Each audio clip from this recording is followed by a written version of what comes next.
ইমান যে আমি পূজা পাতল কৰিলো ইয়াৰ পৰা যেন প্ৰিয়ে আমাৰ কিবা এটা ফলাফল তেনেহ'লে প্ৰিয়ে আজি এটা তুমি কাম কৰা তোমাক এটা মই পৰীক্ষা লওঁ তুমি দুটা সম্পূৰ্ণ কৰি ফুলাফুল প্ৰিয়ে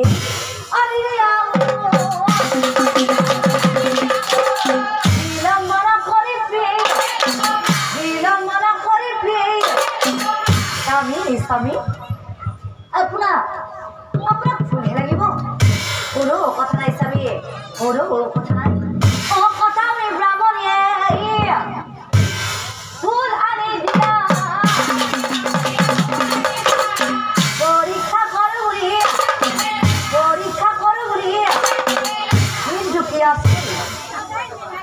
কিন্তু কি আছে ব্ৰাহ্মণীয়ে ফুল আনিব দিছিলে কেইটা দিছিলে বৰ্মা ব্ৰাহ্মণী কেইটা ফুল আনিব দিছিল নক'ব ব্ৰাহ্মণী কেইটা ফুল আনিব দিছিলে কিবা কোনে কৈছে আপুনি কৈছিলে 7টা নে 5টা বুলি কৈছিলে ব্ৰাহ্মণী কেইটা ফুল আনিব দিছিলে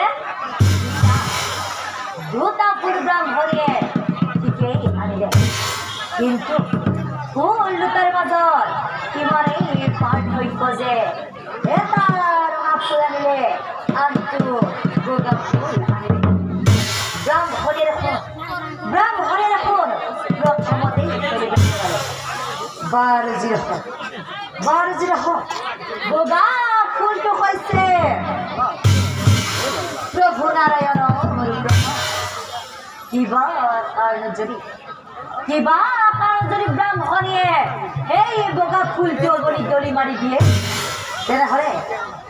ব্ৰাহ্মণী নিশ্চয় পুত্ৰ সন্তানেই আৰু কিবা কাৰণ যদি ব্ৰাহ্মণীয়ে সেই ৰঙা ফুলটো দলি মাৰি দিয়ে তেনেহ'লে কিন্তু ব্ৰাহ্মণীয়া জীৱন নিঃসন্তান হৈয়ে পৰীক্ষা কৰিলা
জপি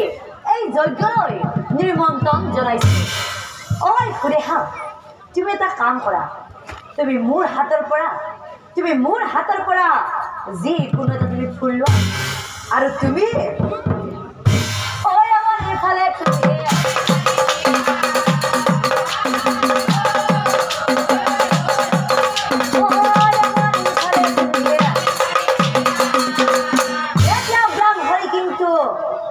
চিন্তা কৰিছিল কোনটো দিম বগা তুলিম নে ৰঙা তুলিম নে বগা তুলিম নে ৰঙা তুলিম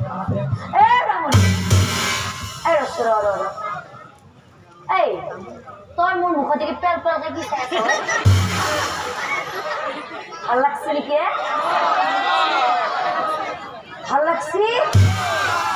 তুমি এনেকে মুদিকে চাই ৰাখিলে হ'ব নেকি তুমি মোৰ হাতৰ পৰা এটা ফুল লোৱা আৰু তুমি বুজি পাইছা কি বুজি পাইছা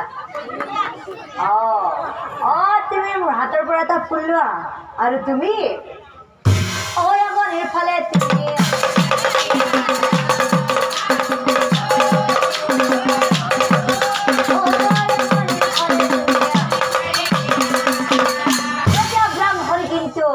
সঁচাকৈয়ে মহাচিন্তক কিয়নো ব্ৰাহ্মণৰ পৰীক্ষা নিদিলেও নহয় কিবা এটা বহু কথা ভাবি চিন্তি ব্ৰাহ্মণীয়ে কি কৰিলে জানা দিবইতো লাগিবই গতিকে কোনটো দিওঁ যি হয় হ'ব